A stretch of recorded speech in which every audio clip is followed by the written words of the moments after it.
podcast never felt this great.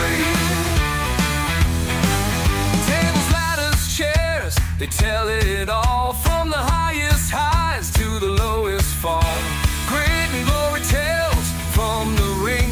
Every chant, every cheer they'll bring. Devon and the Duke bring the heat. Wrestling tales knock you off your seat. Tune in now, don't you be late. Wrestling podcast never felt this great.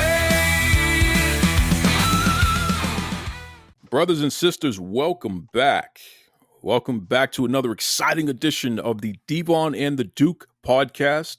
This is a limited edition series hosted by your main man, Duke Loves Wrestling, and of course, the Hall of Famer himself, one of the greatest of all time, Brother Devon Dudley. How you doing there, Devon?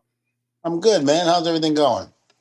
Listen, brother, I'm a year older officially. You know what I mean? I'm old enough to know better, and I'm too old for this. You know what? How about that? That's right. Happy birthday.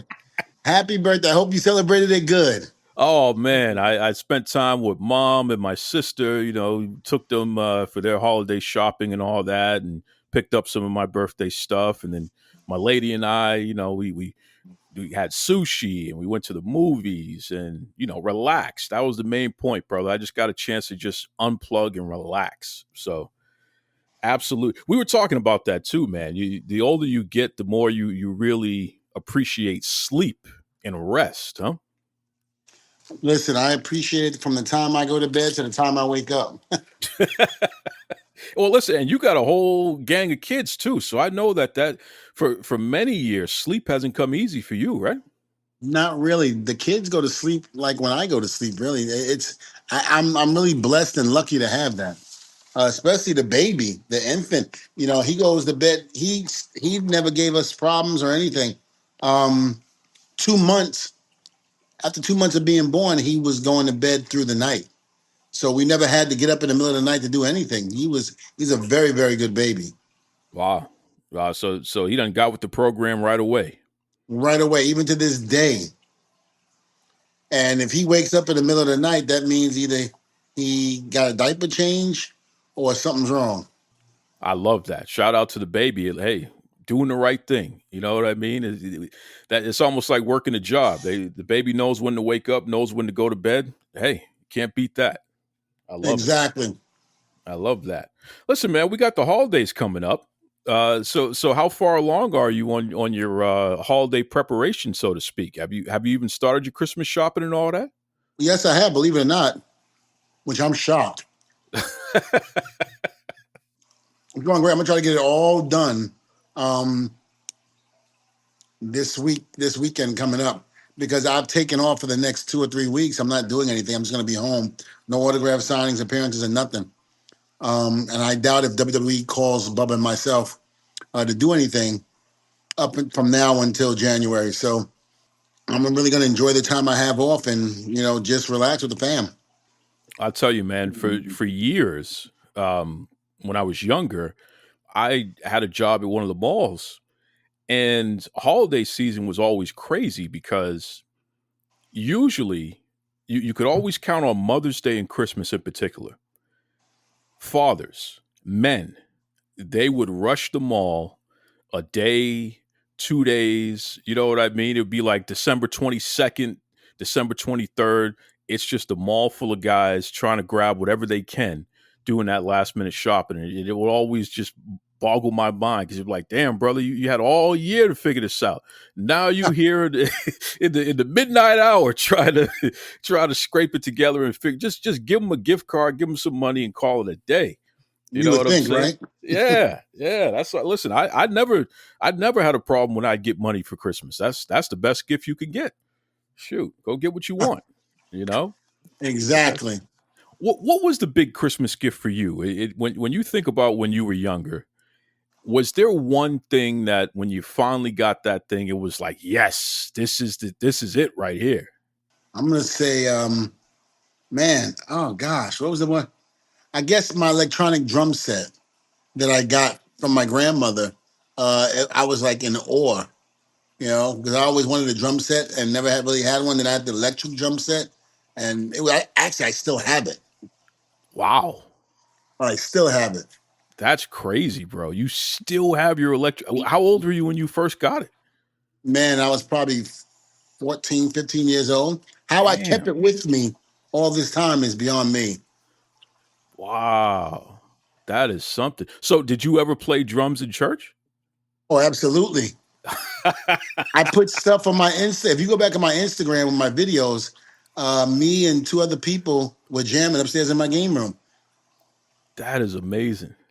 No, yeah, I played the drums for many, many years. And sad to say, when I had my stroke, I hadn't played in a while, so I went up there for the first time in about 2 or 3 years and tried to play songs that I knew, and it was a little rough. Wow. But if I keep going at it, I'm sure I'll pick it up again. And but it was to the point where I could play with my eyes closed, and now it was kind of like a little weird for me because again, I had been out because of the stroke and everything. So trying to get my bearings and everything was a little rough, but it wasn't what I wanted. But I'm sure if I kept on doing it, it'd be good. Folks, you've heard Devon say it before on the show. He grew up in the church, and in fact, both parents were church leaders. To this day, Devon's mom is still a well respected, well accomplished church leader. In fact, she recently got bestowed upon her a major honor, right? Major honor. She's the mediator of all the Baptist churches in New York City. Incredible. And you can check her out on Facebook or Instagram. No, Facebook. I'm sorry, Facebook, or look her up. Renee Washington Gardner, Memorial Baptist Church, Harlem, New York. She took over the church when my father passed away in 2003. Who, when he passed away, he was a bishop, but well respected man. Um, Preston Robert Washington Sr. And you know, I'm like I told her in my Instagram post, my grandmother and my father would be so proud of her because the things that she accomplished, you know, after all the tragedies she went through and all the setbacks, she really, really, blew it out the park. I mean, it's true. Not only is it a tremendous honor for anybody to be, somebody who's facilitating the all the Baptist churches in New York like she is, but this is a woman. This is a female church leader who gets bestowed that honor, and that's not very common, right? And not to mention, the first black female on top of that. Wow, wow, huge deal, huge deal. So Huge. again, a shout out to the Rev. That is tremendous, and that just goes to show, when God calls you, you got to answer. You Oh got you yeah. got to get to it, and certainly she continues to do that, which is why she continues to be blessed. That's good stuff. But Devon, the drummer, oh my! So where did you think you were going to take that? Did you have aspirations to have your own band or something like that, or were you just Oh sticking with no, the no. church? I was just doing it. I watched people in the church play the drums. I watched them play the drums, and I was fascinated by it. And I was just like, oh man, I would love to learn how to do it. And nobody taught me. I just watched. I learned by watching, Wow. and it was the strangest thing. And then I remember in sixth grade, my grandmother was giving me money to take lessons to learn how to play the drums the right way. And on my way, I had to ride my bike. It was about maybe 6, 7 miles from my house at the time. I'm on my way to drum practice. Somehow or another, lost control of my bike, fell, and broke my arm. Oh man, So I never really got to really learn the proper way. I learned a lot by just watching. that's That's amazing. like sometimes you hear people with guitars or piano, they don't really take lessons, they just learn by watching. Yeah, yeah, and But again, I encourage you to go to my Instagram, go where the videos are, and take a look at some of the stuff that I've done. I love playing rock music because it's very challenging to me. And like Iron Maiden, I love Iron Maiden. I'm a big Iron Maiden fan. Love Iron Maiden and love playing their music. Somewhere in Time, The Trooper, Revelations. I really, really had a good time in playing those songs. and I did it on my Instagram. Wow, that's fascinating. So I wonder about that because here you are, this kid growing up, originally from the projects in New York and what have you. How the hell did you get into rock music? Well, the school I went to in Long Island, New York, was John Glenn High School in East Northport, Long Island, in Huntington. And when crack first came on the scene in '83, and it became a epidemic, basically my mother and grandmother said we got to get Devon out of here. Um, because if not, he's going to fall victim. And I wasn't getting in trouble or anything, but they just saw the bigger picture. And they said to me, what do you think about going to Long Island and going to school out there? And I was like, yeah, I'll go, I'll do it. I never thought in a million years it would happen. I was talking out of my behind. And when they finally said yes, they were going to send me out there because what I would do is I would go to school in Long Island Monday through Friday, but then Friday come back to Brooklyn. And I just never thought it would happen. And when it really did, I, I became a little bitch and started crying. I don't want to go. I don't want to go. My mother was like, "You going? You going?" And I went to a school. It was like Saved by the Bell or Fast Times at Ridgemont High. Do you remember that one? Oh, absolutely. That's a classic, brother. Absolutely.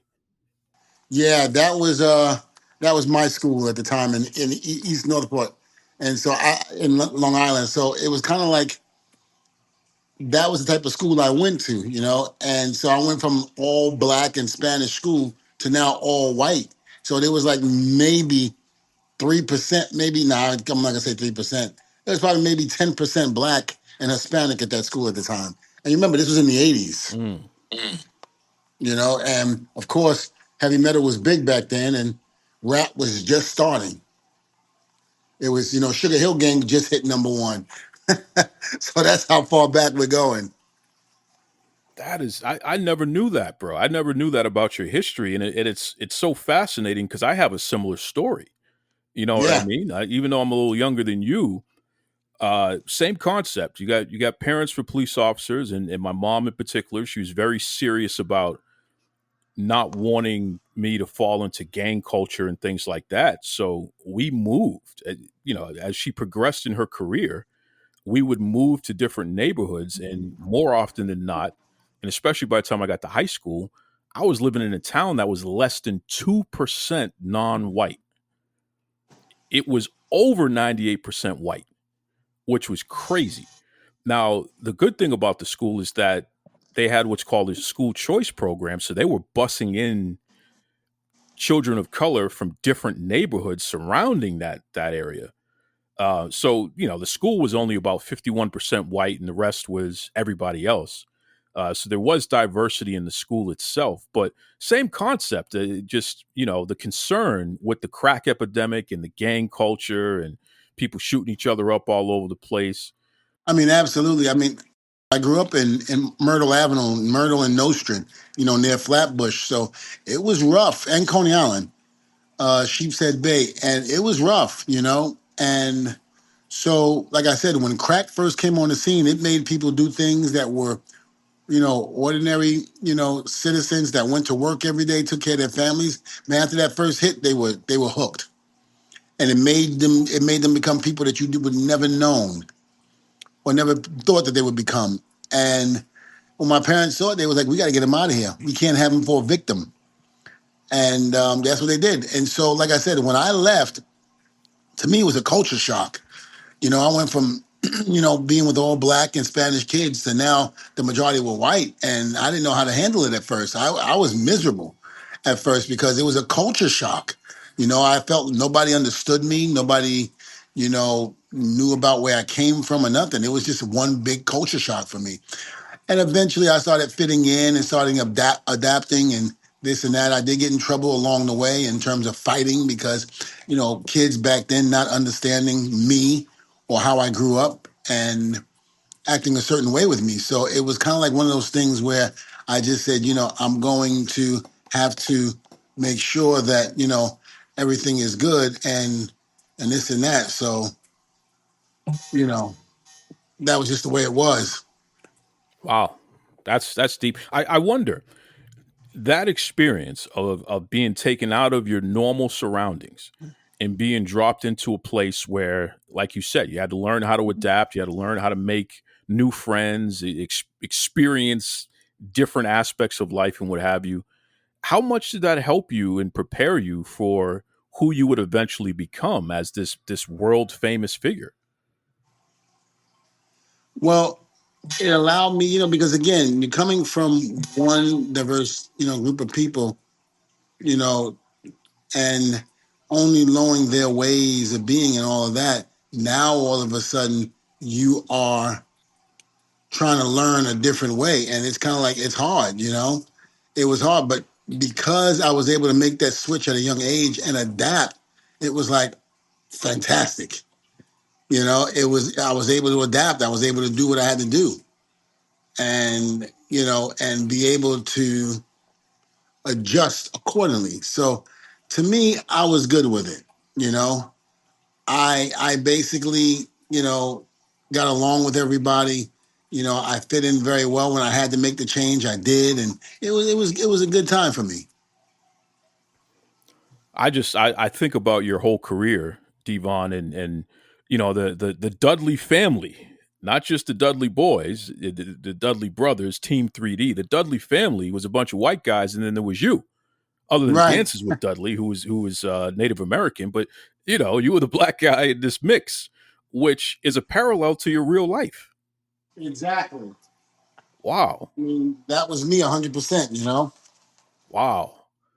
Was that a happy accident, or was that because of how you grew up? It was thought, hey, you would fit in with this thing that we're doing here. Well, to me, again, I fit in because I wasn't closed minded even at that age to be able to open up and to really enjoy it. And plus, pro wrestling helped me too. Seeing that and idolizing people of different races during that time was huge. Because remember, growing up in Brooklyn, it was different time, different era. You didn't see too many white people or you know people that weren't the same as you. It was totally different. Yeah, yeah. It's more cosmopolitan today. It's more commercialized today. Wasn't like that back then. That's for sure. Yeah. Good point. Hmm. Good point. Wow. Wow, that's a fascinating piece of history, man, which has served you throughout your life. I mean, you're encouraging people to check out your Instagram at Testify Devon, and anyone who's paying attention, you have a common post that you put up every so often of a very close friend of yours, and you and him get together, have a drink, have a cigar, and you always put a nice message in there about you've been friends with this person for years, and that's literally that's like family. That's your brother right there, and it's a white guy, right? Are you talking about Henry Godwin? I, I don't think it's Henry Godwin. It's somebody who's not in the business. It's the other guy who wears glasses. I don't know his name, Oh yes, but yes. Scott. Yeah, Scott. basically him and I. Yeah, he actually played for a band um, called I think it was Bonehead back in the '90s. Very very successful band out of New Jersey, and I met him through the Blue Meanie after an ECW show. Went to one of his gigs and fell in love with the band and the music. And I had every time they were in the area, I made sure when we were done with ECW, I would go frequent the shows. That's something else. But you maintain that friendship throughout all those years. Absolutely, absolutely. There was a point in time where we did lose in touch with one another, but then he came to an NXT show because of Jeremy Borash. They knew each other, Oh wow. and he came down. I was producing at the time, and I remember coming from the arena part of NXT to the back where the producers are, and I ran into him. I was like, Scott, what the hell are you doing here? He was like, we hadn't seen each other in such a long time, maybe 20, 30 years. And it was like, we didn't skip a beat.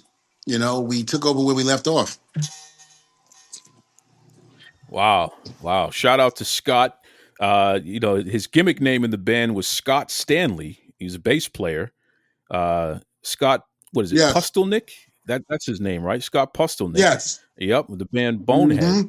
Uh, Band out of Philadelphia. That's yeah, you're absolutely right. Alternative rock band. So folks out there, if you're on Spotify or any of those other apps, definitely check out Bonehead to hear some of the fantastic music by Scott and his band members there. Wow, that's pretty cool, man. That's pretty cool to know your history and get an understanding because you do maintain a diverse group of friends even to this day, and it's interesting. Once again, being plucked out of your surroundings in Brooklyn and being dropped in Long Island, and you have to figure it out there. That set the table for you, and it's never left you.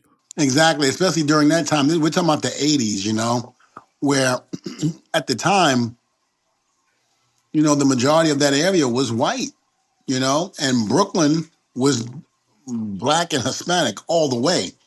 Now even Brooklyn is becoming diverse with, white people and other nationalities, Chinese, Japanese, or anything coming into the area. Even Harlem now. Harlem was known for just being, African American. Now, I remember I hadn't been to New York in a while, and I remember going to visit my mother at church, and I'm seeing all these white people walking the street. I go, what the hell's going on? And I didn't mean that in a bad way. I was like, wait a minute. What is going on? I was like, I've never seen so many white people in Harlem before a day in my life. I was like, what is going on? And my mother goes, yeah, they were like, Harlem is building up. It's not what it used to be. And, now white people feel uncomfortable coming into the area and things like that. So I was like, oh, cool. Very cool. That's a trip. That's a trip right there. Wow. See, folks, we just brought it full circle there.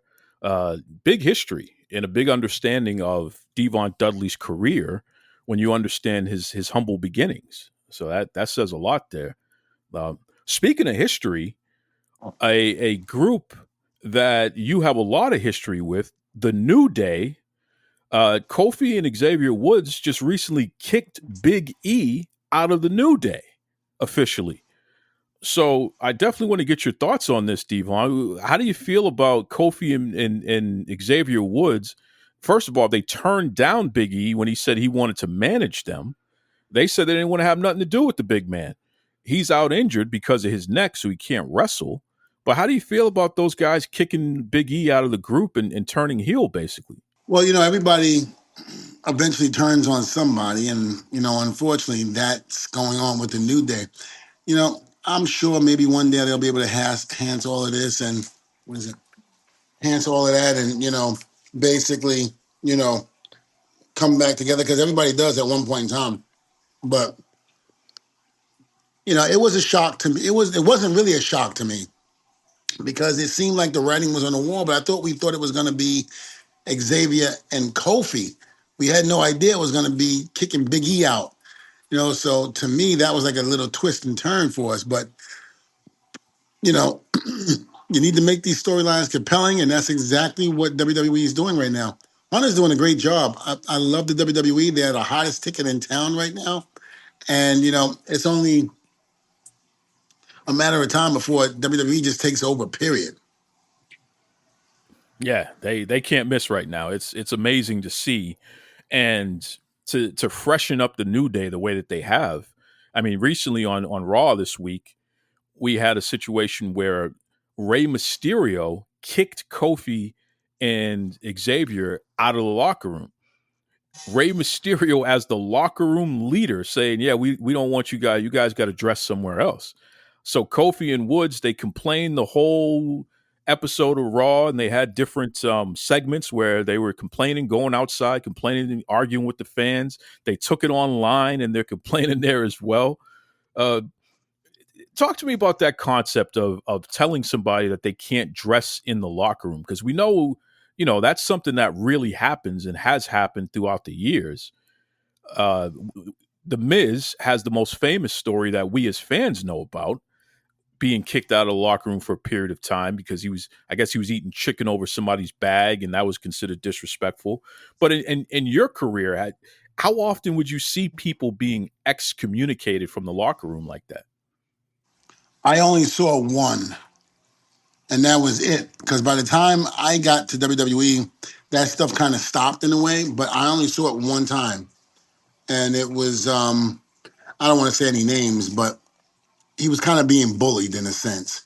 So he really didn't do anything wrong, but his attitude and demeanor, basically, along with the boys, made it like that. So, in other words, he had a little pompous attitude, very cocky and arrogant, especially where he came from. It was kind of expected, but the boys didn't care, you know. And one of the guys basically, made his life a living hell. Where the guy had to change in his car, freaking in what was it, like 20 degrees outside, snow, ice, all of that, and couldn't change in the locker room. Wow. Wow. That's something. Yeah.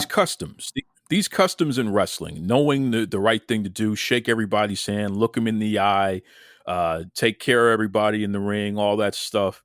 How much of that stuff to this day is taught in the wrestling school? So I know that obviously you teach your folks right, but from a general standpoint, how much of that stuff is actually still taught in wrestling schools? Well, if it's a reputable wrestling school, like somebody like myself or Booker T, you know, um, guys who have been somewhere, they know what it's like to be in the locker room. They know what it's like to be on the road and in front of the boys. If they have been, if they had been, um, what's the word? If they had been put in a scenario where they knew about stuff like that, they were able to teach that at the wrestling school. And I tell my students all the time, because I bring up scenarios like this, how to act, because it's very important to know how to act in the locker room as opposed to learning your craft. Really, I mean, because that can destroy you if you don't know how to act right. It can literally take you apart in this locker room. Yeah. Yeah, I mean, we see it, and we've heard the stories throughout the years. Um, I remember something playing out on the TV show Total Divas, which I found very interesting, and I don't think that it necessarily was 100%, on the level. I think it was more showing you what could happen. But there was a scenario where Nia Jax was having a conversation with Maurice, and she had mentioned something about a match that she had, and she asked Maurice, "Hey, have you ever had a match like that before?" And Maurice was completely dumbfounded, and she felt disrespected. She was like, "Listen, I was Divas champion." You know what I mean? Like, how could you ask me a question like that? I literally held the number one women's title in the company before. Of course, I've done things like that. And and then you really think about it, and it's like, okay, Maurice hasn't wrestled in a long time, but that doesn't take away from the fact that she did earn her stripes in the ring. She was in there. She did win championships. She did have to go up and down the road and what have you. Um, it was and Nia was still, she was only about a couple years in the business at the time, so she just didn't know the history. But I found that to be an interesting commentary, just that whole scenario, how it played out. Have you ever been in a situation where maybe you didn't know, or even somebody else, you didn't fully comprehend the history of a veteran, and you're speaking to them, and you may have said something unintentionally offensive as a result of not understanding how far back they went and what they've accomplished? Well, I do know, and this is kind of funny. What happened to me was we were in Saskatoon, and Bradshaw and Farouk were downstairs in the bar slash restaurant, and it was during a house show, and I didn't really know the history of this town. I didn't know Dick Murdoch was from there, and we were we came downstairs because we were getting ready to get in the car to go to the live event, and I remember going downstairs and saying hello to Bradshaw and Farouk, and I had a really bad headache. I mean, it was like pounding, like a migraine. It was real bad, and I just wanted to get in the car and I asked Bubba to drive. He said not a problem. And I remember just wanting to lay back in the car and and just close my eyes and try to sleep. I think we had like a 45-minute drive, and I was just like, I just want to rest my eyes for a little bit. And I remember Bradshaw goes, we're gonna drink, the Dick Murdoch, and this and that. We're gonna have a shot. And Bubba, you want to do a shot of Jack in honor of Dick Murdoch? And Bubba goes, yeah, of course. And he goes, Devon, you gonna have a shot? I was like, oh man. I was like, guys, I'm sorry, my head is hurting, guys. I was like, it's pounding. I'll just take a Coke. And Bradshaw looked at me and he goes, you gonna take a Coke? The man who helped put this business on the map, Dick Murdoch, we're in his hometown of Saskatoon, and you're going. I might be wrong in terms of the area where he's from, so please forgive me if I'm wrong with that. Um, but he goes, we're in his hometown, and you're going to drink a Coca-Cola in honor of Dick Murdoch. I was like, Bradshaw, I was like, my head is it's really pounding. I mean, it was really bad. And I was like, I don't think I can drink Jack. He was like, and Brad and Farouk goes, well, I'll be damned. I cannot believe you, Devon. I was like, guys, I am so sorry. My head is killing me. He goes, so Bradshaw goes, oh, that's okay. He was like, when we get to the building, we're gonna talk to Taker about this. This might be charges to bring you up in wrestlers court.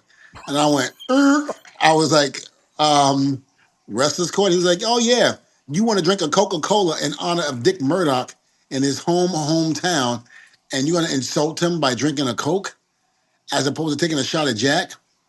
I was like, no, that's not it. I was like, my head is really pounding, and I just want to close my eyes and lay down. He goes, you going to wrestlers court?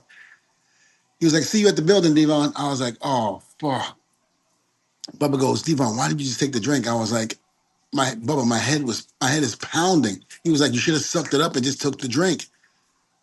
And I was like, oh fuck. I was like, what do I do? Bubba goes, well, if I'm a betting man, what happened to Edge and Christian when they went to wrestlers court? You know, Bradshaw and Farouk are going to be the prosecutors, and you know that Undertaker is going to be the judge. So you don't have a chance in hell in winning this case. I was like, oh shit, what do I do? He goes, if I was you, I go get some alcohol and get it quick and try to bribe them. I knew Farouk like Crown, and Jack Daniels was for Bradshaw and Taker. So I went and got 3 cases of it. I found the nearest liquor store, got 3 cases of it. We got to the building. I basically had they call runners. I said, can you do me a favor? Can you bring these into the locker room, please? And they grabbed them. They brought them in the locker room. So by the time Taker got there, here comes Bradshaw and Farouk. Devin, you ready for wrestlers court? I was like, not really. He was like, well, you're going. And we already told Taker what's going on, and Taker can't wait to try this case. So before they got everybody in the room, because they get all the boys and all of that, to be in the room. Before they got everybody in the room, they basically I went to Taker, Ron, and John. I was like, guys, I am so sorry. I didn't mean to disrespect the honor of Dick Murdoch. I was like in his own hometown. I was like, but as a peace offering, I'm hoping this can be accepted. Here's 3 cases of Jack for you, and here's a case of Crown for you, Farouk. And Farouk looked at me and goes, well, damn, Devin, that's the best present anybody ever gave me. And Taker looked at me, he goes, Devin, you might get off on this one. He goes, Bradshaw, what do you think? He goes, well, hell, I ain't gonna turn down no alcohol. He was like, I'll take it. I was like, oh, thank God, because there was no way I was winning that court case. My ass would have been done. Jesus, that is a story right there, brother. Oh Wow. yeah. Wow. That is a story. So again, these wrestling customs, these inside customs right here, they matter that much. Yeah. Damn. Yeah, especially with the old school guys. You cannot break tradition. And if you do, there was a price to pay. And you had to learn real quick, you know. So the old school way of doing things was very relevant back when I was there during the Attitude Era. We might have had fun and a whole bunch of crap went on back then, but if you didn't follow the protocol of how things should have been, you were screwed. How much of that stuff was important in order to bring people together? As crazy as that sounds, They're reinforcing the notion of respect, respect for the history, respect for you know everyone who you're working with today. If you're going to disrespect the people who laid the groundwork for you to exist in this business, then how are you going to? You're not going to respect me either. So we got to straighten that out. How important was that for the camaraderie in the long run? Well, it was big.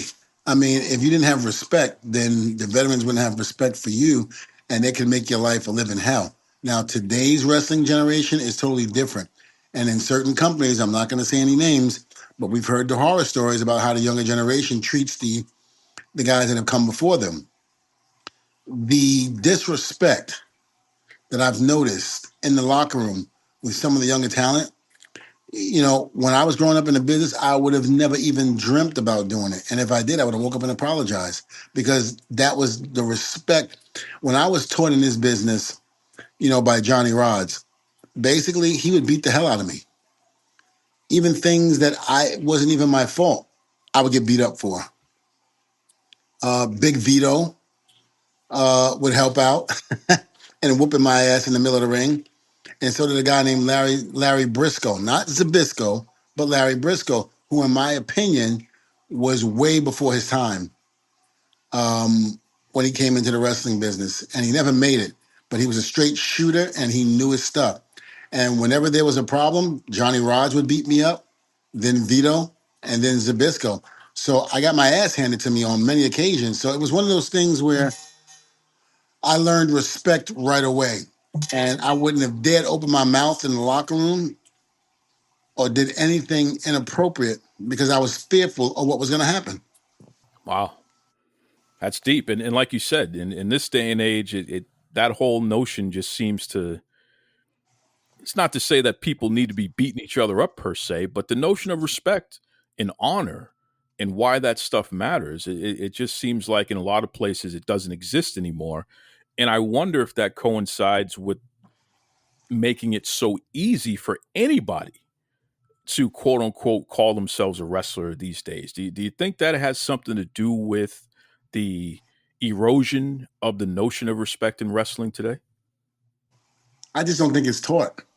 You're having these guys that have never made it in the wrestling business that will get a warehouse, put a ring in it, and say he has a wrestling school. And you got a lot of people that fall for it. Just because somebody gives you the notion that they know what they're talking about doesn't necessarily mean that they know what they're talking about. If they knew how to get you where you needed to be, then they would have been there.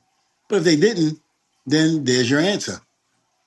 And that's the crazy things. That's the crazy thing about some of these wrestling schools and some of these people who think they're good. Now, when you look at them physically or when you look at them in the ring, yes, they might know what they're doing and handle themselves very well, but doesn't necessarily mean that they know what the hell they're talking about. Unless you've experienced and went through what we went through to get to the level that we're at, you have no reason to open your mouth to say anything disrespectful for those that have come before you. Well said. Well said. Wow. Devon dropping gems today. You know, speaking of gems, Saturday night's main event made its triumphant return this past Saturday. The main event was Cody Rhodes versus Kevin Owens for the WWE Championship, which Cody was displaying the winged eagle belts. He brought back the old school belt for that match. Cody ends up winning, but at the end of the match, Kevin Owens attacks him and beats the hell out of him and then steals the belt. And it was so egregious that Triple H even came out and cussed Kevin Owens out and pushed him a few times or what have you. Owens gave Cody a package power bomb, and WWE reported that Cody's having some cervical issues as a result of that devastating maneuver, so to speak. I'm using all the old school descriptions of these things. What did you think, though, overall, Devon? Saturday night's main event coming back, a little bit of nostalgia for us. How did it feel to watch that? Well, to me, I loved it. I enjoyed it. Now, here's what I liked even more. I saw it on social media, so I don't know if they showed it on NBC or even Peacock. Do you remember the old? when Saturday Night's Main Event used to come on, and they used to have the promos with the music in the background and this and that, Oh and it yeah. was kind of like a drama thing. They did that with the Bloodline, um, and it was somebody else they did it with. I forgot, but it brought back memories because you think about something that happened 40, 30, 40 years ago and how they did it, and they're still doing it today. They reinvented it and did it today. So it was kind of like it was cool to see that.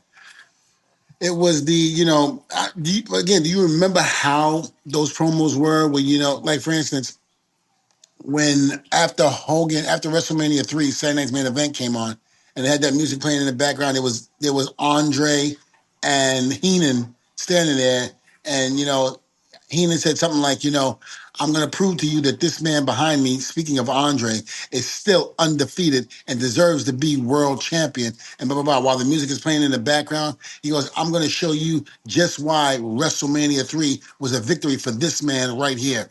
And Andre goes, I'm still undefeated. And then it goes to Hogan, and Hogan starts, talking about saying his prayers, eating his vitamins, and how he slammed that nasty giant in the middle of the ring with all his Hulkamaniacs and blah, blah, blah.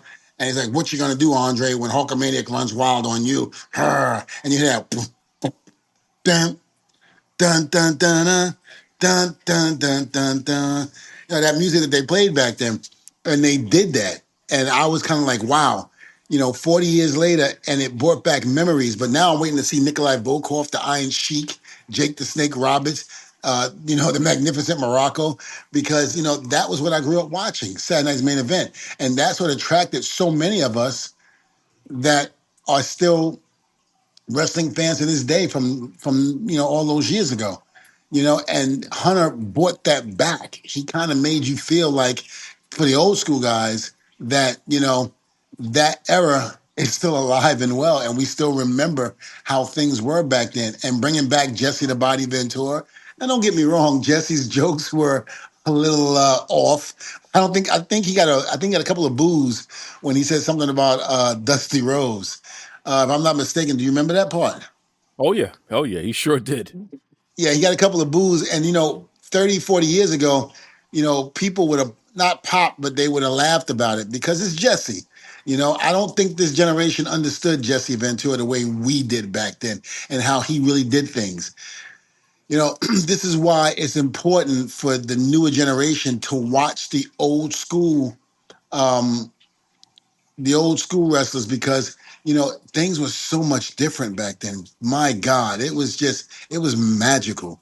And this is why wrestling is huge in the way it is now, because we watched it growing up, and now it's kind of like we're trying to relive it all over again or make it fun to watch again. And this is why the Attitude Era existed the way it did, and even after, and so forth and so on, and why people are doing what they're doing now. To me, I miss those days of having, you know, things like Saturday's Main Event, the way they did it, and how, they went about doing things back then, because it brought back so many memories. So as I go back and watch the old school Saturday's Main Event, I'm like, damn, I remember this. I remember this promo. I remember that match. I remember this, that. And it makes me feel like I'm a kid again. So I really enjoy it and love it. And so to actually know that they're trying to do that now, man, thumbs up. Yeah, same. The nostalgia was through the roof. I loved it. Those vignettes you were talking about, those introductions you were talking about. I didn't see that played during the broadcast, but yeah, it was online. So you had the New Day, and even the women were doing similar ones. I saw a Liv Morgan one and what have you. I agree. That got you pumped up for what you were about to see. That's the whole point. So And not to yeah. mention the referees Oh, in the button down tie with the big bow tie. That brought back memories. now, how did you feel when you saw Ref Jess in that little outfit? Because you trained her, right? So how did you Yeah, feel I when you did. saw her like that? I was very happy for her because, Jessica Carr had been with me for almost 10 years. And she's definitely a student of the game. If anybody would have lasted during the Attitude Era, it would have been her. She absorbs things like a book. I mean, excuse me, like a sponge. And she's just She's very old school. She has an old school mentality. She has an old school soul. So she respects those who have come before her and is willing to ask questions, watch videos of old stuff, not necessarily the new stuff, but the old stuff to kind of get an understanding of where all of this started and where it all began. And so to see her doing that, I can only imagine what she was feeling inside, the joy that she had being a part of history. And to me, that was history. No question about it. No question. And she literally looked like an old school ref, which I really She enjoyed. I did. actually, She yeah, looked amazing. She she did. looked amazing. I was actually I should have called her, but I wanted to give her some time, to come off the road and do what she's doing. But I was very proud of her. I've always been proud of Jess, and I call her every so often. I don't like to bother her because I know she's busy, and I don't want her to feel obligated to have to call me. So every once in a while, I'll hit her up and tell her, "Great job. I'm very proud of you, and I'm very proud that you were my student." She did everything she was supposed to do. She sure did. She sure did, and she did a fantastic job with that, just like she always does. I got a lot of time for Ref Jess, as she's known online, and Jessica Carr. She's fantastic. Just like Daphne the show, who was originally Ref Aja. She's another one that these female refs, man. They're eventually going to be the ones passing down the knowledge to the next generation, and that is so cool to see. I love that. I love that, and I love to see that type of diversity in the company because it matters. It certainly does. Overall, what's your thoughts on this feud with Cody and Kevin Owens? I mean, it clearly is not ending anytime soon, huh? No, and I think it's very good for business. I think it's more storytelling than anything, which is what I like. I like the fact if anybody can do it, and Kevin Owens is very, very good. Very, very good when it comes to storytelling. Him and Sami Zayn both extremely good. Um, Putting the matches together with them, they cover A, B, C, all the way up to Z. They make sure nothing is missed. And I was just telling somebody, I said my last match was with Sami Zayn and Neville, SummerSlam.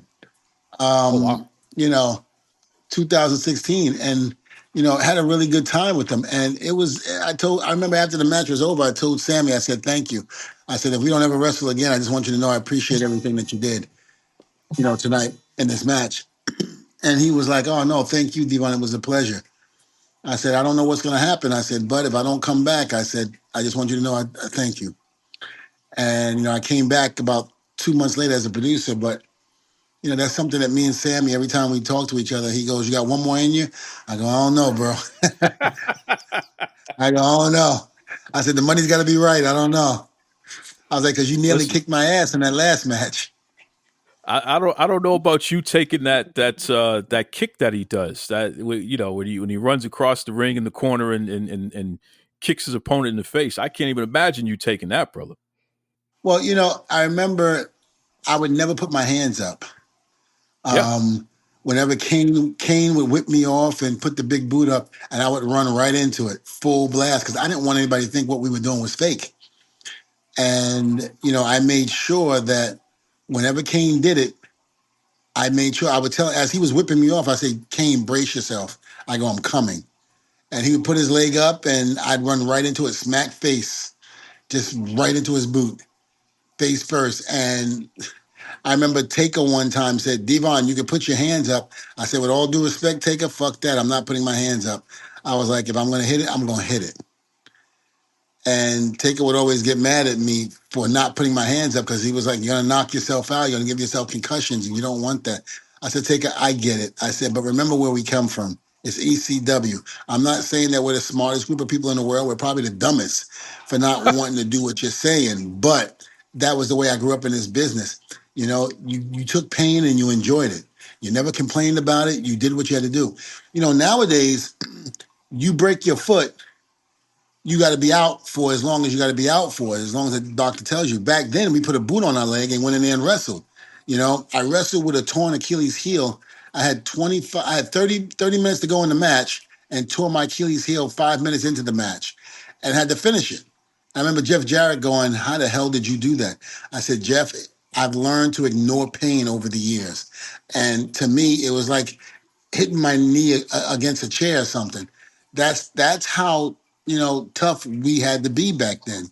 We had to ignore it. And how many times did I see Tommy Dreamer wrestle in one of those boot casts, or RVD, in ECW wrestle like that? We didn't take time off. We were very old school. We didn't take time off. And I'm not saying it was the smartest thing in the world, because it probably wasn't, but we didn't do that. That was just the way that generation was. And I was very proud to be that part of that generation. Listen, thank God for DDP yoga and rest, because the fact that you can move the way you can move today, given your career, says a lot, right? I'm very grateful, through the grace of God, that I'm able to walk. Whether I walk with a limp or walk a little slow, like you said, understand what I've been through and where I've been before you judge me when you see me. Damn right. Damn right. Wow, that's a big one. We got to put that on a t-shirt or something. That's a big one right there. Wow. Tell everybody about the businesses, man, because you got the detail business, you got the cigar coming out, the cigar line, you got the wrestling school. Let's plug away, man. Yeah, so the wrestling school's in Winter Park, Florida, 2720 Forsyth Road, Winter Park, Florida. And, we've been up since 19, since 2007, and we're still going strong. Bubba left, of course, and went to Connecticut. He has the school up there, and I kept the school in Florida. So we're still ready to go. We got a lot of students at our school, and we're just trying to get them in and pump them out and get them ready for NXT or whatever's next for them on the horizon after, being in our school. But it's going great. I'm enjoying myself, and every once in a while I get burnt out. And I'm thinking, what the hell am I doing? Maybe I should just retire fully. But then I get that itch to come back every so often. So I'm not going anywhere anytime soon. The wrestling school is still there. Give us a call. Or you can go online and go to www.devondudley.com, and it's DEVON Academy, DevonDudleyAcademy.com. Go on there and get all the information you need if you want to become a wrestler and want to take your school to the next level. And what about the car detailing? Yep, the car detailing business down in Fort Lauderdale. It's mobile. I did it with a friend of mine who I went to high school with, and we put things online and things like that. If you live in Miami, Fort Lauderdale area, Orlando, Winter Park, we go as far as Daytona. If you live in those areas from Daytona down to Miami, if you would love your car to be done the right way, then check us out at Devon Dudley. I'm sorry, at 3D Auto Detailing on Instagram and as well as Facebook. Check us out and we'll come to you. You don't have to come to us. And how about the cigars? Yes, the cigar is a work in progress. I didn't realize how tough getting this cigar was. That was going to be easy. But no, it's something that we're trying to organize in terms of with the distributors and all of that. So that's in the works. And again, as soon as that comes out and we're ready to distribute, we're going to let everybody know so that way you can get yourself a Devon Dudley cigar. I love it. I love it. Folks, Duke Loves Wrestling on Facebook, on X or Twitter as we know it. Duke Loves Wrestling at gmail.com. Let me know what you think of the show. Send in your questions, all that good stuff there. As we mentioned before, at Testify Devon on Instagram and on X as well. If you see Devon on Facebook, don't even try it. That's for close personal friends and family. That's the private stuff. But the public stuff, you can hit them up on X and on Instagram and really see some cool stuff, of course. And that does it for this week. Devon, what do you have for our word of the week? I really didn't have one. I should have had one. Let me go back to something I said in the very beginning. And this is for life in general. If you fail to prepare, you are preparing to fail. So if you don't get your life in order in the very beginning, how can you get your life in order for the future? So prepare yourself in the very beginning so you can prepare yourself for the future and be successful. Ooh, can we get a testify on that? Oh, testify. Strictly for the culture every day. Step in style in your unique way. Patterns and colors so divine. All about the perfect line. Be yourself.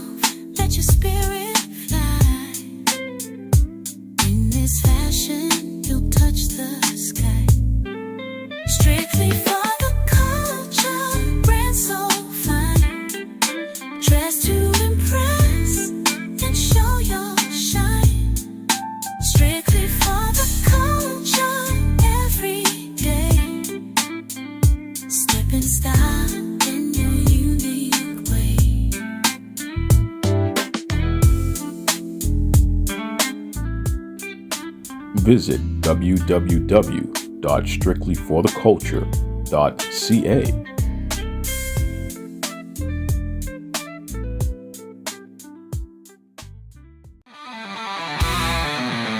Backstage whispers and the crowds roar, from matching giants to legends of yore. Devon's wisdom and Duke's keen view, every episode feels like it's brand new. Devon and the Duke bring the heat, wrestling tales knock you off your seat.